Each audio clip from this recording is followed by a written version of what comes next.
So this is Simon Rosenberg from my new political home, Hopium Chronicles. Welcome, everybody. Thanks for being here. This is our monthly public political chat for all of us in the Hopium community. For those of you who are paid subscribers, we also have a paid subscriber event next week, which you are welcome to join as well.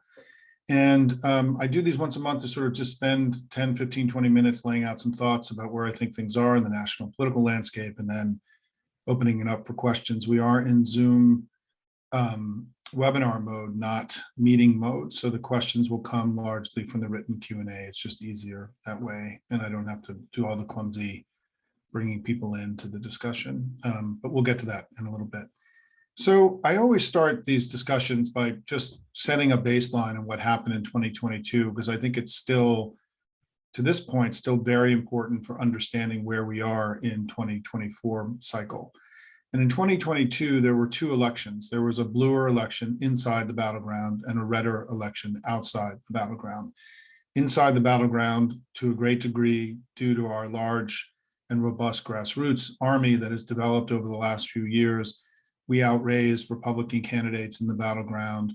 We outperformed them in the early vote. We built superior campaigns and were able to control the information environment and really perform at the upper end of what was possible. It was the third consecutive election for us where we performed at the upper end of what was possible. In 2018, we got we won by 8.5 points, a remarkable performance in a midterm election, flipped the House. In 2020, we unseated an incumbent president, not easy to do in our system, and flipped the Senate, two remarkable achievements. And then this time in 2022, we may have done the hardest of the three elections, which is we gained ground in state legislative chambers, governorships. In the Senate, we obviously lost the House, but just by a few thousand votes in a few races. It was very close. And, it's important because it makes it easier for us to flip the House next time, right? So our strong performance in the House, we defied expectations. We performed again at the upper end of what was possible. And I think that's because there is this spirited anti-MAGA majority in America that is refusing to allow MAGA to take over the country and to put our democracy in peril. We really rose to the occasion in the last three elections and did it again in 2022. But the admonition for us is where we didn't build these robust campaigns and control the information environment and push, have this very strong early vote performance. We fell back. We fell back in New York and California and Florida and Texas. And so it's a reminder that, where we, outside of campaign season, where we don't have these big campaigns, which is every day, right, where we're in just day-to-day politics, they're louder than we are. And they are still far too powerful in dictating the terms of the national debate. Every day, they are able to take ridiculous memes like fentanyl and Halloween candy and push it into the national discourse. They were able to take a false impression of what was happening in the election, the red wave, and make it the universal understanding of the election in 2022, a false understanding. They have enormous power to still dictate and control the daily dialogue in the country. And this is something that I think we have to take on. I mean, I think the grassroots army of the Democratic Party, which has been so successful in winning, building these powerful machines, need to turn on every day, 24/7, 365. We need to become information warriors for our democracy and become louder and close the loudness gap. I mean, we've seen the new organizations pop up that are helping us do that. Our own media groups like Resolute Square, Deep State Radio, and Pod Save America, Daily Kos, which has been around for a long time, Courier Newsroom, and Midas Touch, for example, are all organizations that are making us louder, bringing our values to the American people in new and innovative ways.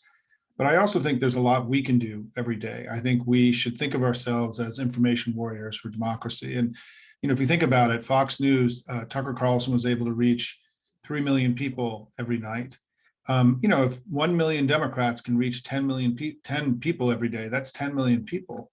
And so if we all work together and we sing in a single voice in a chorus, a loud chorus, we can be very loud. And I think it's something that we need to talk about as a family. The way I like to think about it is when you think of the war room, and I worked in the war room 31 years ago, you think of, 20 sweaty kids drinking Red Bulls and, producing rapid response videos. But with the war room, the way we should really think about the war room is all these, you know, 1 million, 2 million proud patriots wired together, amplifying positive content about the country, the Democratic Party, our candidates, and starting to close that loudness gap. We have to get louder. All of us have a role to play in that. I mean, when I began Hopium, what I often heard is, why isn't the DNC doing more? Why isn't Biden doing more? And my response is, well, we should focus on what we can do, right? And we can do more. We have to do our part in this democracy. That's what's been so rewarding and remarkable about the last few years, is that, you know, all of you who've done this hard work haven't asked for permission. I mean, you've just gone out and done it. We've seen a sort of a revival and a resurgence of the strength of our democracy in recent years, and we have still more to do. We understand the stakes are so high, and so as I head into 2024, you know, there are a few things that I think about the election right now. One is that I think this year there are two things we have to do this year to make it more likely that we are successful next year. One is we need to get into positive territory in the economy. We are not in positive territory in the economy, despite the economy doing very well under 3 consecutive Democratic presidents and very poorly under 3 Republican presidents. There's a false understanding that Republicans are better on the economy than we are. It's a little red wavy to me. We need to change that. We have the power to change that, and we need to do it. We need to get into positive territory in the economy this year. It's a lot of where the early Biden ads are going. So you understand, they understand how important this is. The second thing we need to do, I think, is to start reimagining how we fight in elections. I mean, we were from 1990, we need to expand our coalition this cycle and get to 55. And the way I think about this is that from 1992 to 2004, we were able to grow from, we averaged 47% of the vote in those 4 elections. And then by leaning into a new emergent coalition and seizing opportunities and going on offense, we were able to get our average up in these last 4 elections up to 51% over 4 elections. That's the best 4 election run we've had since FDR's presidency. It's been a really strong showing for us over the last 4 elections. We jumped from 47 to 51. Now I think we have to think about how to get to 55. We have to go claim political real estate, rhetorical real estate, demographic real estate, geographic real estate that Republicans are abandoning through their extremism, and try to run up the score. And in 2022, we were able to get to 59 in Colorado and 57 in Pennsylvania, 55 in Michigan, 54 in New Hampshire. We just got to 56 in Wisconsin in that race, the Supreme Court race last month. Hopefully Donna Deegan today is going to blow it out in Jacksonville. We'll know, you know, tonight, hopefully the result. And I want to thank everybody who worked on that important race. But that's an example of how we have to go claim real estate that we don't currently have and expand our reach and get bigger as a party. I mean, we're strong today, but because we're strong, we have to think about growing and getting bigger and going on offense and expanding our coalition, and not just fighting a normal election, not repositioning, not shooting for 50+1, but trying to think about getting to 55. And to me, the most important way we can do that this cycle is this year, is by starting a national voter registration drive with young people. We've talked about that a lot on here. Happy to do more of that in the discussion. And I'm certainly being a very public advocate for us leaning hard into a national voter reg drive with young people. As we published in my essay, Get to 55, if we can get people under 45 years old in this election to vote equal to their proportion in the population, not something that's crazy, right? But just equal to their proportion in the population, and holding all other things constant. Joe Biden wins by 10 points. He gets to 55. So this is something that's doable for us. And I think we have to think this way. And then finally, just a couple other observations is that I think the Biden campaign is off to a very strong start. First of all, they turned the campaign on in April. I think that was really smart. They need to get, you know, it's a machine. The earlier they start building it, the bigger it will get. They've come out of the box, I think, with very strong media. They've produced 2 long form videos and 2 sets of ads that have already run. They aren't sticking to a small battleground. They're going to a bigger battleground. Right now, they're in 8 states: Arizona, Florida, Georgia, Michigan, North Carolina, Nevada, Pennsylvania, Wisconsin. So they've added Florida and North Carolina. These are expansion states. They're going on offense. They're trying to claim additional real estate. I'm very pleased with how the Biden team is coming out of the box. I feel the freedom narrative that sort of created the framework for the campaign is very expansive It's claiming language that used to be theirs, rhetoric that used to be sort of more associated with them. I think they're off to a very strong start. I feel like what I'm most proud of about what they did, and the thing I'm most excited about, is that I think the energy that's been driving our grassroots and driving politics in our last 3 elections has been this fear of MAGA. And the freedom agenda and the framework and the language and the video, the images, went deep into that emotional core that has been driving our politics in recent years. And I think it was a wise decision. They didn't play it safe, right? They're going for it here, which is, I think, what we need to do if we're going to get to 55 and really make this election about a repudiation of them rather than just a normal win, right? We need this election to be a clear repudiation of MAGA, to start weakening MAGA's dark grip on the Republican Party. It's what the country needs, it's what we need, and it's what they need. I mean, if they want to become a normal center-right political party again. I've been one of the most remarkable developments of the race in recent months has been how DeSantis has come out of the box. I mean, DeSantis could have come out of the box as a more traditional center-right, tax-cutting, smaller government Republican. He could have done that. He's chosen to be just as MAGA as Trump. And we're now in this crazy place where not only is DeSantis challenging a large business like Disney, which is very atypical of kind of the traditional modern Republican Party, but he's now also running to the right of Trump on abortion, which is really important to understand that these endorsements that he just got in Iowa, a place that the pro-life movement is very, very strong and very extreme. These were many of the most extreme pro-life elected officials in the state. He's sort of carving out this kind of base strategy on the Republican side to run to Trump's right on abortion. We need to make sure that everyone we know understands this, because at some point he will try to reposition as being more of a traditional Republican in the election if he were somehow to win the nomination. And we just have to define him now as an extremist. He is arguably the most extreme major party candidate the country's seen in modern times. I think in many measures he is more extreme than Trump, not maybe temperamentally, not in his temperament, but in terms of the policy positions he's choosing to stick out. And we have to do everything we can to prevent Republicans from effectively normalizing this kind of extremism that we're seeing, play out in the Republican Party now. Second, just sort of smaller point, the Washington Post poll, which got a lot of press, I wrote a whole piece on it with my thoughts about how to be thinking about polling 18 months out. Take a look at it. I won't go through the whole thing. There's a lot in there, and it sort of gets into I'm going to be teaching you here, for those of you who want to learn, I'm going to be going into how polling works and this kind of the way that elections work and strategy. I'm going to pull the curtain back on a lot of this stuff over the next year to help educate you, to make you a strategist, to see how strategists and pollsters think. And the Post poll, to me, probably should not have been published, because there was enough data underneath the top line numbers in the demographic groups that was clearly problematic, that it meant that the poll had problems. And my hope is that as we go into this next cycle, as given the problems we had with polling and analysis last cycle, with the false red wave washing over not the country, but over Washington pundits, is that when you have bad data, you either need to pull it back and not publish it, or you need to be honest about it and say, look, I think there's things in here that, I'm going to stick to the poll, but let me explain to you some things that I thought were anomalous and were problematic. The New York Times did that last year. There was a time when Nate Cohn for the New York Times had a Hispanic number in one of their national polls that he felt was wrong and wobbly, and he admitted it in the analysis.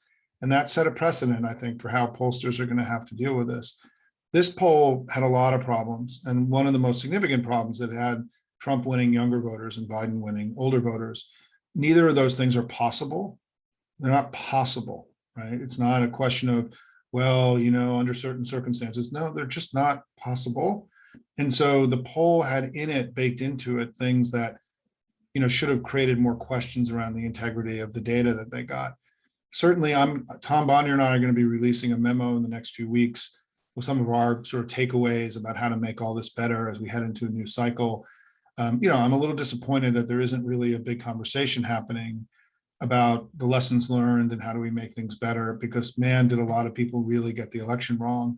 last time. And it was, to me, a sign, another validation of the power of the right-wing noise machine to sort of bluster their way to push something that was not true and make it true in the minds of the DC, the DC elites. And, this is one of the reasons I'm here at Hopium, is that I felt I needed to fight harder and be more aggressive about challenging the way the Washington ecosystem is being bullied and pushed around by the right. And so I'm here with all of you talking about these things going, the Substack is growing very fast. And I want to thank everybody for that. We're building a great community here. It's really been a lot of fun.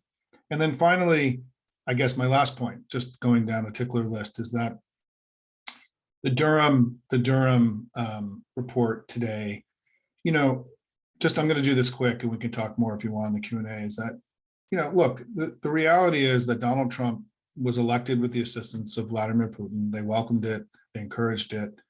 It was, in my view, determinative. I don't think Donald Trump would have won the election without the intervention of Russia. And this is important because it's one of the reasons that Putin was able to then call in his chits and basically try and successfully align virtually every major foreign policy decision Trump made during his presidency towards Russian interests.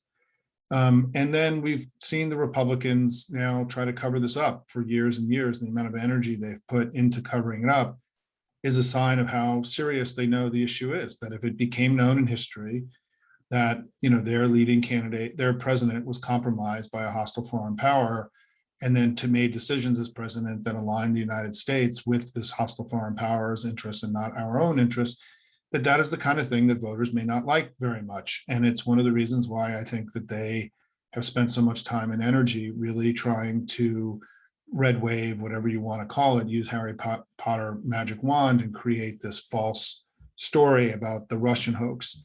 I just want to say, as somebody who worked on this stuff, I was called into the DNC when the hack happened in 2016 and helped in the recovery with Donna Brazil. I dealt and managed with these things in the DCCC in 2016 and 2018 when the DCCC was hacked by Russia. Is that this is grave stuff. And, we should not be bullied into not believing, to believing, again, sort of buying into the red wave, this false story that's being told.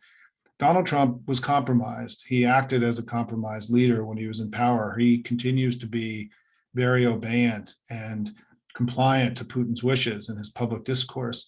It's a big problem, and we need to make sure the Republican Party is held to account for this. The Republican Party has been compromised by a hostile foreign power. It's a reality. It's not an assertion. It's just a fact. And we need to not shy away from this fact. The second thing that's happened that's related to this is, as we head into 2024, is the Trump family has taken the biggest bribe in American political history, $2 billion directly into the pockets of the Trump family from another country that doesn't have our best interests at heart, Saudi Arabia. And this issue of the penetration of foreign governments into our politics, to me, is indicating that we as Democrats really need to develop a big reform anti-corruption agenda and make it central to our narrative in 2024. We have to clean this stuff up. This stuff has become dangerous. It's having significant impact. We could lose our democracy over it. And we need to have a comprehensive response to the things that are in front of our eyes here, and not allow the Harry Potter politics and to make this all go away. This has happened to us. It's a tragedy. But we have to look at it clear-eyed and recognize and take steps to make sure it doesn't happen again, or that we can minimize or make it much less likely that this kind of manipulation continues. I'm worried about this. I think this is, the Republicans have invested such extraordinary levels of energy into disabling accountability structures around this Russia stuff that it's really staggering. And it's a sign that they know how grave and serious the problem is, and how grave and serious the problem continues to be, because Donald Trump is their front runner heading into 2024. So those are some thoughts. I mean, I'll conclude by saying, as we head into this next election, I'd much rather be us than them. Joe Biden's been a good president. The country is better off. The Democratic Party is really strong. They remain too crazy. And our grassroots, which carried us and fueled us, is ready to go do this work again in this next election cycle, as we saw in Wisconsin. Hopefully we'll see in Jacksonville today, and in Pennsylvania and other places. So I'm really excited about what's in front of us. I mean, it's going to be a brutal and tough cycle, and we can't have any illusions about it. And It's why we have to keep working hard. It's why you're here today, spending time with me rather than doing all the things you could be doing. And I just want to say thanks to all of you. It's been amazing and wonderful and gratifying and inspiring to have met all the people along the way. I've spoken to probably a dozen groups just in the last few months. I have another presentation tonight to a group in California. It's been great to connect with all of the proud patriots that I've encountered. I get inspired by your passion for your country, your love of country, your passion for a better future, and keep it going. It's what keeps me going, and it's why we're going to win and have a good election next year. Thanks, everybody. Let's get to questions. Appreciate your time here today. And,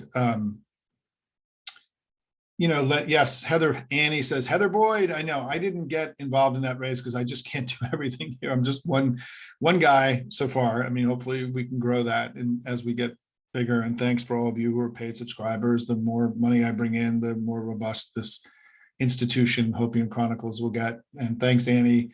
Don't forget about Heather Boyd. If you want to make calls today, you can make calls for Donna Deegan by looking up Duval Mobilize Democrats. You can make calls. There are people on my feed today have been making calls and reaching voters who didn't know there was an election today. I know it's hard to believe, but it happens, right? So particularly in a low turnout kind of mayoral election like this, these phone calls really matter. And then Heather Boyd's race for state rep in Pennsylvania also matters, and you can do work there. In the battleground states, what organizations are doing exemplary voter registration work? Lenny, the answer to that is I don't know. Nobody yet, really. I think, I'm beginning to get a little worried that we're not seeing more activity yet. If I'm wrong about that, please put examples of it in the chat. I do think the Democratic Party and the Biden campaign are going to do a massive voter registration thing. It's just what I believe. It's so obvious that it has to happen. It's so obvious that, they're going to need to connect with younger people. They can't rely on younger people's connection to Biden to get us to where we need to be with young people, because that may never be a deep connection. And so we've got to use other means to do so. And so, I'm confident that something meaningful has happened. I would, for those of you who want to do a little bit of a deeper dive on an organization that's doing remarkable youth voter registration work, I commend you. I recommend the interview I did with Laura Brill of the Civic Center, which is on the Hopium site. She's trying to make sure that every high school kid in the country is registered to vote before they graduate. It's a very worthy campaign and something people can help. People I know in our community are helping her, but it's also something you can do in your own community. It's very, I think together our national network have relations where we could, in most high schools in the country, get a Democratic club to take on a voter registration drive. 35 states have early voter registration prior to 18 years old. And I think 35 have a year or more, meaning that kids who are eligible to vote on election day in 2024 can register in the fall of 2023. And if we have a year to register all those people, pre-register them, it's called. And here in DC, for example, it's 16. My daughter, who's 17, is going to pre-register soon once she gets through finals. And then, Virginia, similarly, you can register at 16. I didn't know about this. It's a very powerful thing. I do think the National Democratic Party can easily set up and have a Democratic club. There's a Democratic club in virtually every high school in the country. There's a community service requirement in virtually every high school in the country. So there's already infrastructure to build out a voter registration drive that's nonpartisan, that's for everybody, right? As it should be, good democracy stuff. And I'm very encouraged by Laura's work, so please check it out if you haven't. If you haven't checked it out, I think it's really, really worth it. So I don't take questions from anonymous attendees. By the way, I just want to say, if you want to jump in here, you got to put your name on the questions. Let me just see if there's other stuff on here.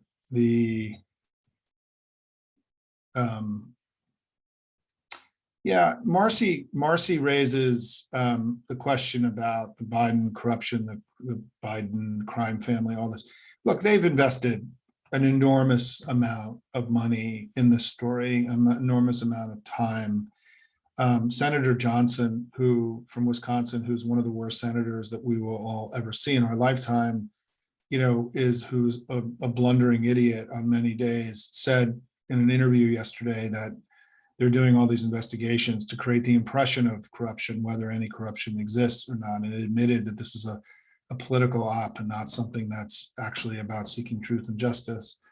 It's part of the game, folks, right? I mean, this is part, and they've really invested. It's baked into the Biden brand. And what we have to continue to do, the way you respond to negative attacks, is not just by responding to them, but by building up your positives and telling the positive stories about Joe Biden, the country, and the things that he's done to make things better. It's a huge belief of mine that the way you deal with negative attacks and disinformation is by laying out a positive track first, right? Taking up more of the space with positive information. This is what we did in 1992. Bill Clinton was the man with the plan. I mean, we were relentlessly promoting his agenda and his vision for the country, and then responding to negative attacks when they came in. The point about the negative attacks is that no one should get spooked by them, right? Joe Biden's approval rating today is about where it was on election day in 2022, when we had a really good election in the battlegrounds. It's very possible that we can win this election with him at 43, 44, 45% of the vote, because they're so much more unpopular than we are, right? I mean, even if you look at the congressional Republicans, and I've written about this a lot on the hopium site, is the congressional Republicans right now are incredibly unpopular. I mean, shockingly unpopular. And there's only one issue where they're remotely close to being in good shape with voters, and that's on the economy. And even on inflation, they're in negative territory. So, they are, as an election's a choice between two people, and people, what you should. And there's another part of that question, which is the question about us being fired up and ready to go. This is all already in the discourse. I've done a lot of interviews about it already. I just want to remind everybody that we've had 3 consecutive elections where our performance was at the upper end of what was possible, because in very high turnout elections, because our coalition is aware of the gravity of these elections, and people are showing up at incredible numbers. They're doing historic amounts of grassroots work and phone calling and postcarding and texting and canvassing and donating. We have a fired up coalition. And if you need any evidence of this, is what just happened in Wisconsin. Part of the reason that Tom Bonnier and I got the election right in 2022 was that we were looking at other measures to look at the election other than polling. We were looking at voter registration numbers and performances in these House specials and the Kansas election that took place around the ballot initiative. We were seeing, wherever we were looking, we were seeing high Democratic intensity, the opposite of a red wave, right? We actually repeatedly wrote that we were seeing high Democratic intensity, low Republican intensity. The polls were telling us something different, and that's because polls don't do a good job at actually capturing intensity. It's a polling problem that the polling industry is not really come to terms with. And when we started looking at these other more practical measures, voter registration, performance in actual elections like Wisconsin, right, we were seeing a very different election than what other people were seeing. And so, what I say to reporters when I get asked about this is that, will the Democrats show up for Joe Biden? Well, they already did once in very large numbers and gave us a 4.5 point victory in 2020. They showed up in 2018. They showed up in 2022, and they showed up because they're scared of MAGA. And MAGA is arguably more dangerous and extreme today than it's ever been. So my expectation is you're going to see Democrats show up in a very powerful way with incredible intensity. There simply is no reason as a forecaster, right? I can't predict the future, but I can sort of forecast. No one can predict the future, by the way, but you can make reasonable guesses about what's going to happen. Is that it is anyone who thinks, based on what we've seen, that Democrats are not going to show up in this election are just out on an unbelievably thin limb. The most likely scenario is that Democrats raise more money than we ever have. We have more volunteers than we've ever had, and that our grassroots is now mature and more stronger than it's ever been, and that we perform at the upper end of what's possible. Again, I question, looking at them, I don't understand how Trump or DeSantis can unite a very deeply fractured party. The anti-Trump, anti-MAGA wing has grown stronger in recent years, not weaker. And if Trump's the nominee, I think you could see a huge increase in Republicans abandoning the Republican Party, giving us this chance to get to 55. And so when I look at 2024, I just don't see a scenario where Donald Trump is able of getting a single vote of somebody who voted for Joe Biden in 2020 under any circumstances. And therefore, I don't really understand how he can win. I don't, at a strategy level, there's not a clear path for him to win. It's very likely that he can't grow his vote. We can. It's very likely that he has continued erosion of the Republican coalition while we grow. It's, every 2 years, the electorate, because of young people coming to the electorate gets a little bit more democratic. So those small margins we had in those battleground states, in Pennsylvania and Michigan, we got 57, 55% of the vote. We got stronger in the battlegrounds. We're not in the same place as 2020. The battlegrounds eroded for them in 2022. It got worse. Their hill got higher to climb. And it's why today at a strategy level, just data forecasting, I'd rather be us than them. We're in better shape than they are. And, it's very likely they're going to come out of their primary very bloodied and with a party that's just too far out of the mainstream for them to be able to win the election. But we'll see. Amy asked about the debt limit fight. I'm holding off comment on that because I don't really know what's going to happen. But for those of you who have followed my writing and work on this, it's been my advocacy that we needed to tie the Republican strategy and the debt ceiling to their broader extremism, because what Kevin McCarthy was really offering the country, amazingly, during a time where we're coming out of COVID and, it's been a bumpy time for the world, and America's finally, we still have very strong economic growth, inflation's coming down, the deficit came down, right? Economic conditions are actually improving here in the United States. He's offering us two choices. He's offering us these severe cuts that would throw the American economy into recession and potentially throw the entire global economy into recession. Why would you do that? Or he's offering default, which would actually be worse. So he's offering Joe Biden two different poisons here, right? And it just is a sign of how disconnected the Republicans have become to the national interest, right? That they don't even know that what they're offering, because their economic track record since Reagan has been the worst in American history. We've had 3 consecutive Republican presidents bring recession and spiraling deficits and American decline. We've had 3 successive Democratic presidents bring strong job growth, lower deficits, and American progress. Their economic track record has been abysmal. And the fact that Kevin McCarthy is being treated like a serious person, that we were unable to rough him up. I mean, I think we needed to go rough him up a little bit and remind voters of their crappy track record and the extremism of what they were offering. Clearly, Biden has made a decision to negotiate. I know they're meeting this afternoon. I don't know what's going to happen. This is not a great situation, right? It's not great. They are in a liberal party using extraordinary means to outside of normal democratic processes to try to achieve power. This is another example of that. It's deeply illiberal and dangerous, but here we are. And should we have defined what they were doing more aggressively? Absolutely. I think we were a little slow in the day-to-day information war, which is why, I'm calling on all of us to become these happy information warriors, to engage in these kinds of debates. The economic debate this year is the single most important debate. I don't think we've performed as well as we could have here. And let's hope this all turns out okay for us and for the country, but I don't know that it will. I just don't. I think the Republicans have been overcome by extremists and extremism, and they're not really operating from a place of national interest any longer. And it's a problem, right? Like, we're not up against a normal political party here, right? This is a party capable of excusing an insurrection, of excusing Russian involvement in their politics, excusing, all the things that they excuse. And, we're dealing with something that feels something like not like a traditional American political party, and we need to be more aware of that, I think, in how we engage them.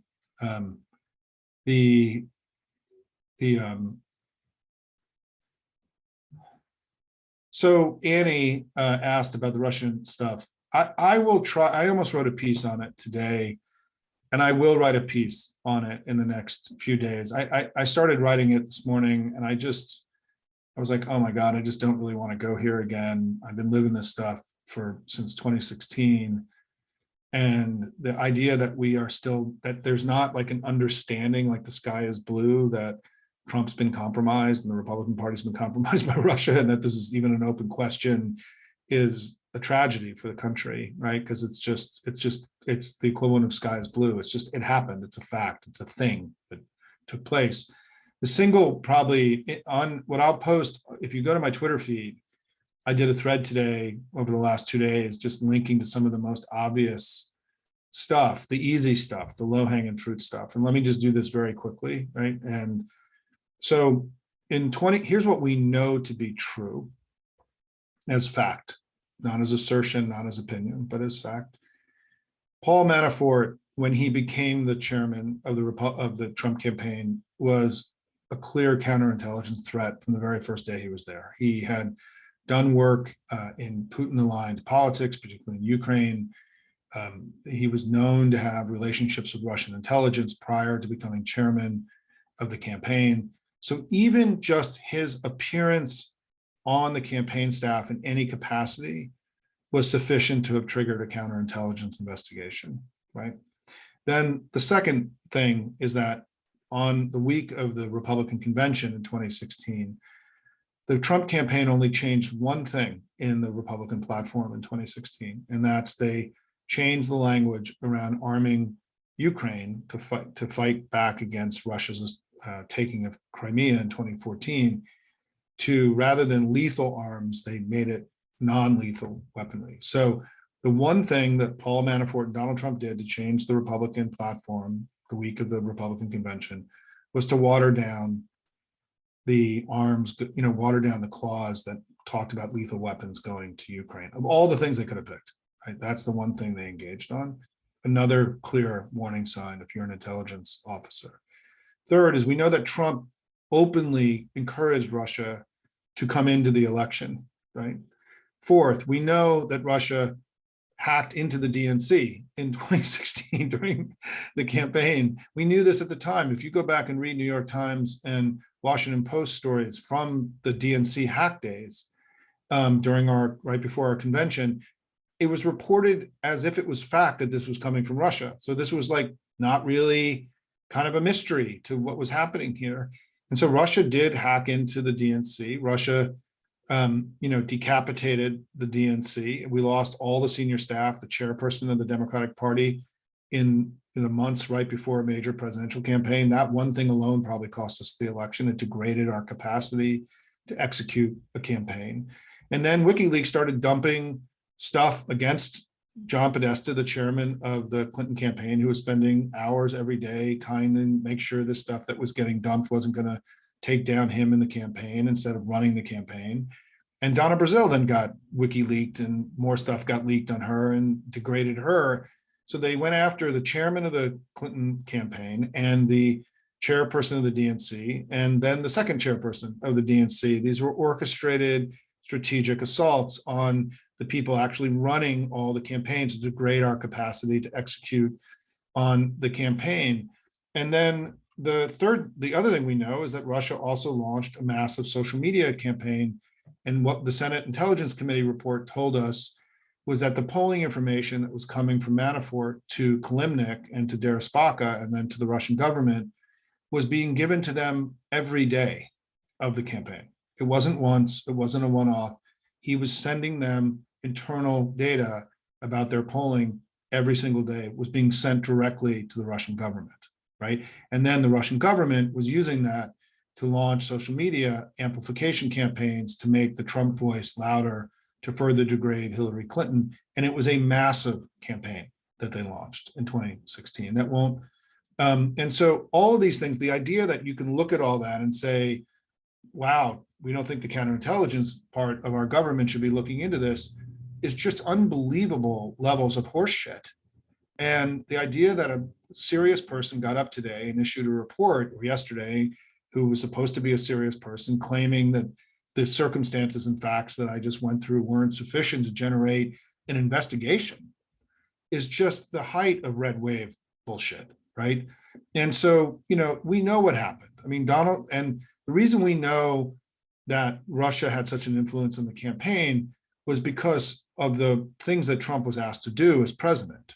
And on virtually every major area in foreign policy, our relationship to NATO, our policy in Venezuela, our policy towards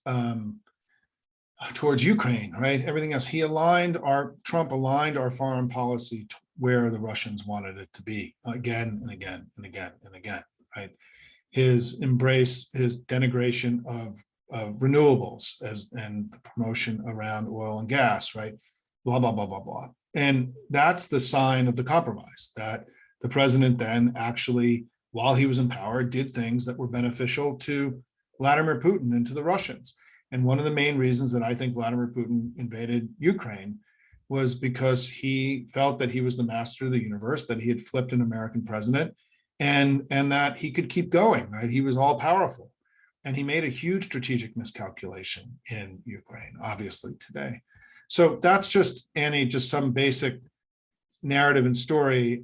I've got a lot of material there on my Twitter feed today, and I will write all this up, but I want to remind everybody what happened just I think it was in April, but the head of the so in 2016, the story that we know is that, the polls weren't wrong, but the election changed in the final 10 days. And it was changed by Comey announcing that he had reopened the investigation into Clinton emails because this laptop appeared. And that the story that was reported at the time was that Comey felt he had to go public with this, which broke FBI protocols by intervening in an election right before the election, because it was threatened to be leaked from underneath, and that his hand was forced, and he had to go public with it. So it wasn't leaked, which he felt would be more damaging to the integrity of the country. The big call that he made, right? And when that happened 10 days before the election, Hillary poll numbers collapsed. Trump was dead. She was going to win the election by 5 points. He had performed terribly in the campaign.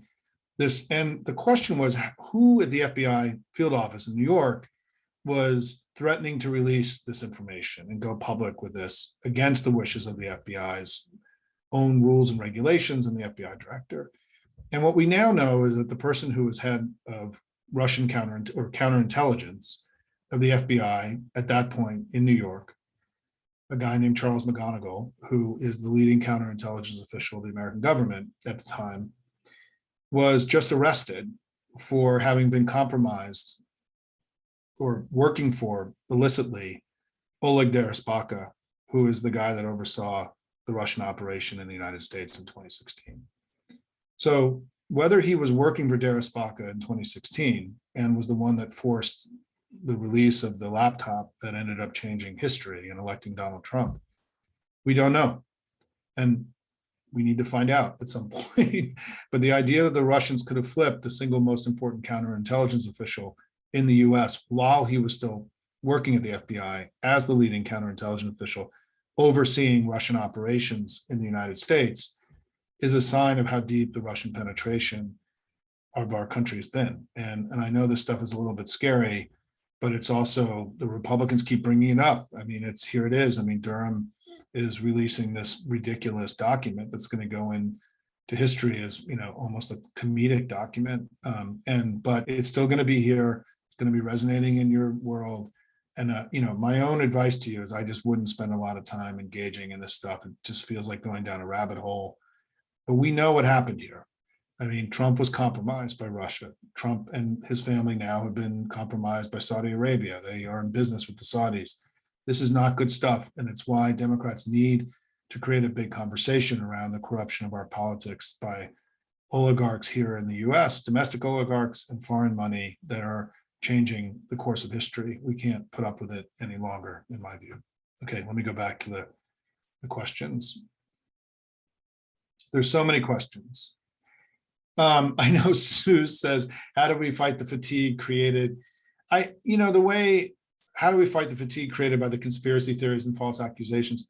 So listen, I've gone on too long by the Russia stuff, but this is just, thank you for letting me air it out, is that it's why I'm here at Hopium, right? Like, if we go toe to toe with them every day on this stuff and let them dictate the terms of the debate and let the chafe that they throw up and all the noise that they throw up, if we live there and go there and spend our time there and let them dictate our daily discourse, we are going to go crazy, right? Like it just becomes, it feels like you're on a treadmill and you can never, which is why we have to do something else. And that something else is that we need to talk about what we are about and who we're about. We have to go on offense with our story about Joe Biden's achievements, about the goodness of this country. We can't go live in this other dark place. That's what they want. They want us to go into the darkness with them. They want to take us down in the quicksand, whatever the analogy is. And you have to pay attention to that. You can't be ignorant of that. But I have come to believe that we have to spend the bulk of our time communicating together about positive things. And I have tried to do that in my own writing on hopium and my own engagement. I went a little bit into the dark place today because I was asked and I needed to go, but I don't dwell on these things because I don't think it's helpful. I think it's what they want. Their strategy is to bring us into these confused, to draw us in, to have us spend our time. Let me give you an example of this. I'm going to actually start writing about this more, about the way that we have to rethink the way that we talk to each other and the way we talk publicly. And some of you have heard me say that we need to learn how to speak in declarative sentences, right? And say Joe Biden is a strong president, period. The country is better off, period. The Democratic Party is strong, period. No buts, no howevers, right? When you do the but and the however and bring in the negative attack against the Democrats, you're doing their work for you. But here's the other thing I found on Twitter that's just been interesting. I often get, when I say something, I get that is something that is well-trodden ground, stuff that we've all talked about. I'll get 10 or 15 comments from people saying, where have you been? Don't you understand? Why haven't you kept up with things, right? What's going on with you? And instead of it being about their craziness, people who in theory are on my side are turning me into the bad guy. And by doing that, they're distracting and deflecting from the actual subject matter that we're trying to talk about, which is their depravities. And I'm going to start going after people on Twitter for this in a nice way, and in social media in a nice way, because they're, by doing that, by instead of it making it be about the corruption of the Republicans, they're making it be about like, why aren't I keeping up and why aren't as I smart as them? It's self-indulgent. Don't do it. You're not adding any value. You're actually distracting from the thing that really matters here. You're pissing me off when I'm out here every day, trying to do the good work, and maybe I don't phrase everything perfectly every day, but my God, don't use up your time coming after somebody who's a champion for one of your issues. Reinforce what they're doing, echo it, right? Amplify it, don't undermine it. And how we develop such bad habits on our side on these things, I don't really know. But we have to unlearn them because they're holding us back from the work that we need to do. Our job is that they make the indictment of themselves every day. And yeah, we have to spend a third of our time talking about their craziness, but I don't need any more pictures of Marjorie Taylor Greene. I don't need to be reminded of their depravities every day. What people don't know in our daily discourse is the good that we've done. They don't know how much better off the country is. They don't know about the historic nature of the investments that Joe Biden's made in our future. These are things that we need. We have control and power together, a million of us. If we tell this story, we can let people know what's happening in their own country. And that's where I think the bulk of our time has to be together. Annie, great. I've called on you now several times. I shouldn't do that. I will say, I just want to bring something up because this has come up on hopium. There was some weird polls showing that some set of men who are 18 years old or something are identifying more as conservative.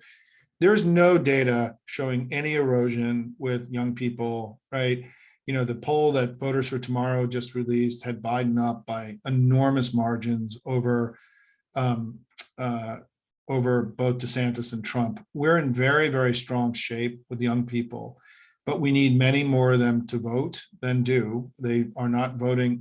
We know from the research that the Civic Center has done is that when young people are registered, they vote at the same rates as older people. They're just registered at lower rates. Well, that's not young people's fault. That's our fault.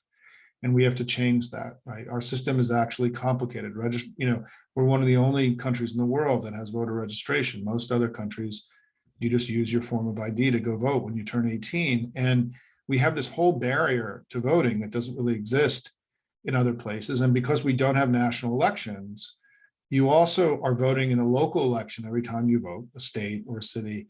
And when you're young and you're transient, you're not really connected to that place that you are, right? I mean, imagine if you register to vote in Washington, D.C., and you go to college in Pennsylvania, where do you vote? If we had a national election, it wouldn't matter where you were connected to in terms of place. You're just a citizen voting. It doesn't matter where you are. Our system doesn't work that way. And that localization of the voting is also something that becomes an inhibitor for people participating when they're young, because they're moving around and they don't have connection to place. Like when my daughter goes to college, should she vote in college? Should she vote in DC? Well, if she votes in DC, her vote doesn't matter, but she doesn't really want to vote in California or wherever she's going to be because she's not from there, right? The idea that that's even an issue, that's only an issue for a very small number of countries that have a system like this. So our system is not built to encourage participation of young people. And as I always say, remember, by having voter registration deadlines be 30 days before an election in many places, we've created a system where at the time of maximum interest of registering, you actually can't. And that's another incredible barrier. That's why same-day registration, same-day, is so important in terms of for young people, right? Because they often will make a decision to register and participate late. It's very common. And if you live in a state where you have to register 30 days in advance, you often can't vote. It's completely bananas that the only time you can't register is right before an election. It's the opposite of what you would do if you were designing a system where you wanted to maximize participation. So the barriers for participation for young people are significant. We can lower them. It's what Civic Center is doing. It's what we need to do collectively. And then we'll see a lot more young people participate in our politics. Yeah,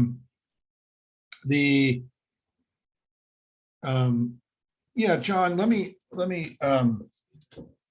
you asked about immigration. So I'm a big supporter of what Biden's doing right now on immigration and the border. I may be in a minority in the Democratic Party on that, but I've worked on this issue for 20 years. I'm I'm actually probably a subject matter expert as opposed to just a strategist on this. There are certain policy areas that I've worked on for a long time: economic policy, globalization, immigration is another one. And I think given that the system we have has not been, we haven't seen legislation in decades. The system that we have in place today was built for a different time. It never contemplated 1 million people showing up on the border and declaring asylum. And the system we have, an old antiquated system, is being challenged by new realities. And rather than passing legislation that would give the government more modern tools to address this, Republicans have been blocking comprehensive immigration reform for decades. They blocked it in 2006 when we passed a big comprehensive immigration reform bill, bipartisan bill, through the Senate. It was then blocked by the Republicans in the House. Bush was supporting it. We then passed in 2013, we passed a comprehensive immigration reform bill through a bipartisan Senate vote. The House Republicans blocked it again. And so we have an antiquated system. Title 42 ends, which was this COVID era restriction. And the administration had to do something, right? They had to do something. And what they've come up with, I think, is actually very kind of smart, pragmatic, and creative, which is they've created more legal pathways for people in the region to apply for asylum in their home countries, and or through processing centers where they're not making the dangerous journey to the border, where they're not using up their life savings to go on a journey that may be unsuccessful and is deeply dangerous for them and their families, and who are being, brought and shepherded to the border by cartels and bad actors who often take advantage of these families. And certainly there's enormous danger for young women who travel in this. And there's been far too many young women that have disappeared on this journey over a long period of time. And so the administration is creating new innovative mechanisms, along with Canada and Spain are part of this, to allow people to apply for asylum without making a dangerous journey.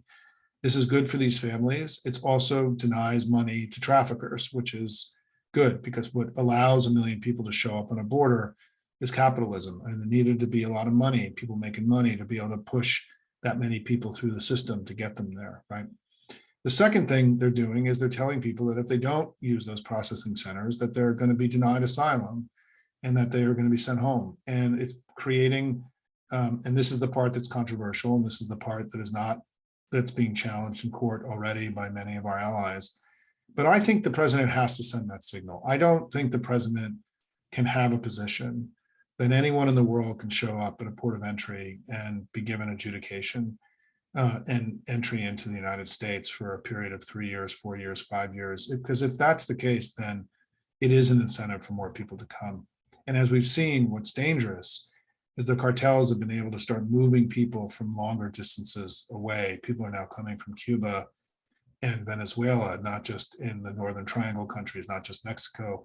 So now that the cartels have been able to, and the traffickers have been able to start to create systems that allow them to move large numbers of people from very far away, it means they can continue to expand that and start moving people from China and Ukraine and other places. And then, and the border gets even more and more flooded, and it gets more and more people die, and less people, and the system continues to break down. And so I think the president has taken deeply pragmatic steps, given that his hands are tied. He doesn't have a modern immigration system that is accounting for the new developments. Because what's happening today in the borders isn't what's happened with the border over the last 30 years. This is new stuff, and people claiming asylum, which was traditionally meant for political reasons, for countries where there's been economic and political atrophy and decay.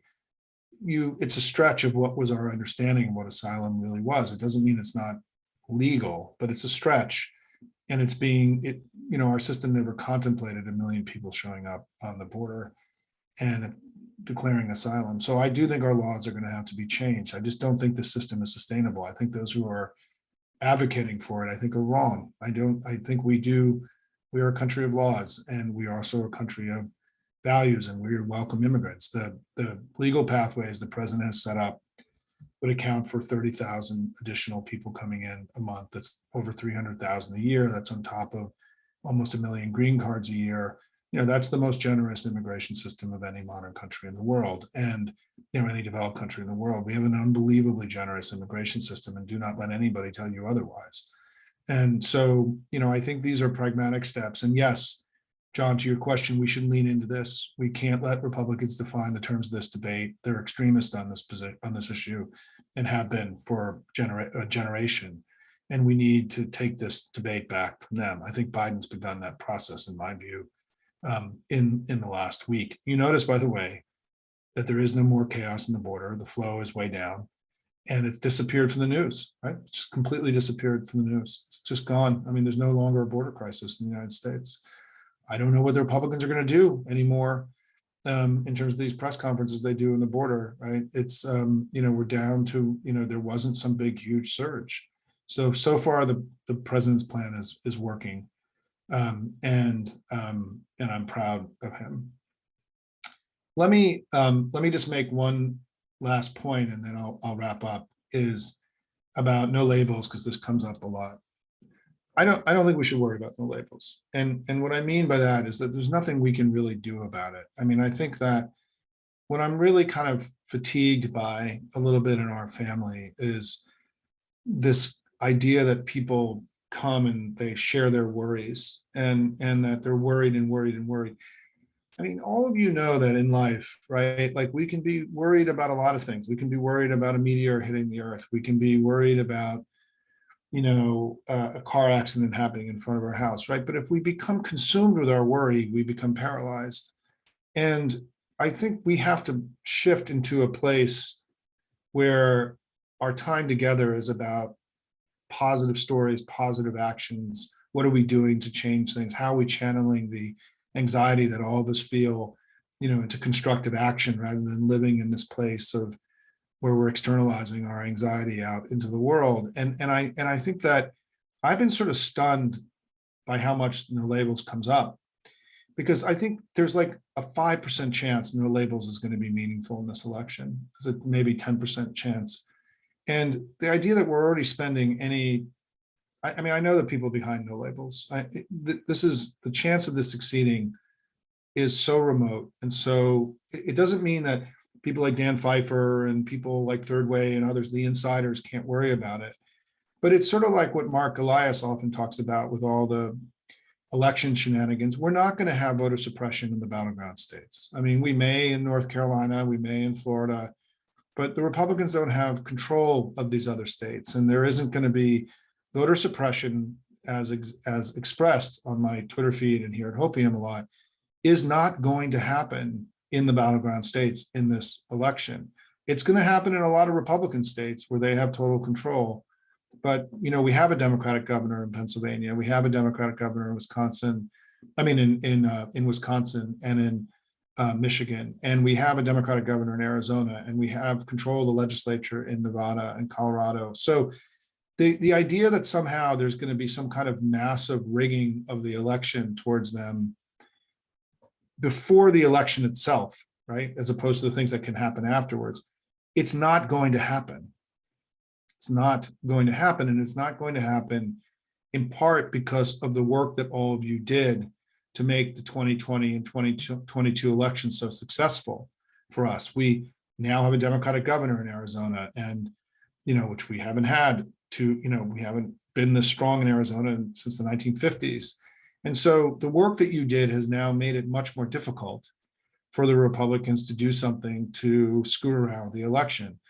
You know, there is possibility in places like North Carolina and Florida, where because of the control that they have there politically, that things could be put into place. And what I'm not talking about is, you know, like some kind of bomb going off in a subway. I'm not talking about that kind of stuff, right? I'm talking about the manipulation of the political system itself, which is why what we have to be focused on is building the strongest campaigns we possibly can, winning these elections by 55, blowing it out as we've been doing in recent years. And that's the stuff we can control, right? That's the stuff we have power over, right? Our work, our donations, our calls, our postcards, our texting, our voter registration work. That's how we should be channeling our anxiety and putting its, I'm channeling my anxiety by building Hopium Chronicles, right? And by spending all this time with all of you. You guys keep me sane in a time when there's a lot to be worried about. But I'm not living in the worry. I'm living in, okay, well, what do we do about it? How do we go take the next hill, right? How do we go, we did well in Wisconsin, let's go now win in Jacksonville, right? That's the way I think I want this community to think of ourselves when we come together, is not dwelling in those things that are scary, and there are plenty, but in how do we actually make bad outcomes less likely to happen? How do we make sure that good outcomes are more likely to happen? That's what we're here to do. And so thanks everybody so much. Stay involved, stay connected. This video will be available today. I just want to say, I think the Biden campaign's off to an unbelievably strong start. I feel really good about where we are. I would much rather be us than them. And I know that our secret weapon is this incredible grassroots that's grown up in the Democratic Party in recent years that has allowed us to do remarkable things. And we've got at least one more big election ahead of us. And so let's get going, stay focused on the good stuff. All of you are not shy. I hear from all of you about ways that I need to simplify the material here. It's all going to come. We're only 2 months old, by the way. I mean, just barely 2 months old here. And, you know, this thing will get, I am committed to producing more accessible content in the next 6 months. I'm transitioning from being a person who spoke to 400 or 500 people who were all experts to someone speaking to regular folks. And it's just going to take me a little while to translate some of the work that I have been doing that's been private and inaccessible to stuff that's easily accessible. But I also think we also have now the Biden campaign. And my advice to everybody is this is a strong campaign. Their message operation is good. Rely on them to give you the cues. People ask me for national talking points. Those ads and videos the Biden campaign have produced have plenty in there that you can use in your day-to-day discourse and discussion with other people. Very strong starting place. That's why I share this stuff so much in my own writing, because that's the language that's going to drive our politics. That's going to be the backdrop to everything, the ads. And my final point is, one of the reasons I'm showing them to you is because they're only running in 8 states. And so if you don't live in those states, you're not going to see them. And so I'll make sure that I'm always, you know, keeping you connected if you live outside the 8 battlegrounds. connected to what's happening inside the battlegrounds. And it's a little bit of a frustrating thing, our system, right? That we don't have a single national election where everybody's vote is equal. It's kind of a crazy system, actually. I wish there was a national popular vote. I think we would see much higher participation. People would have to campaign across the whole country. It is a little nutty that a presidential election only happens in 8 states. It's a country as big as this, but that's the system we have. And we have to go win by those rules. And together, I'm sure as we work together that we're going to get this done once again. Thanks, everybody. Have a great day. Take care.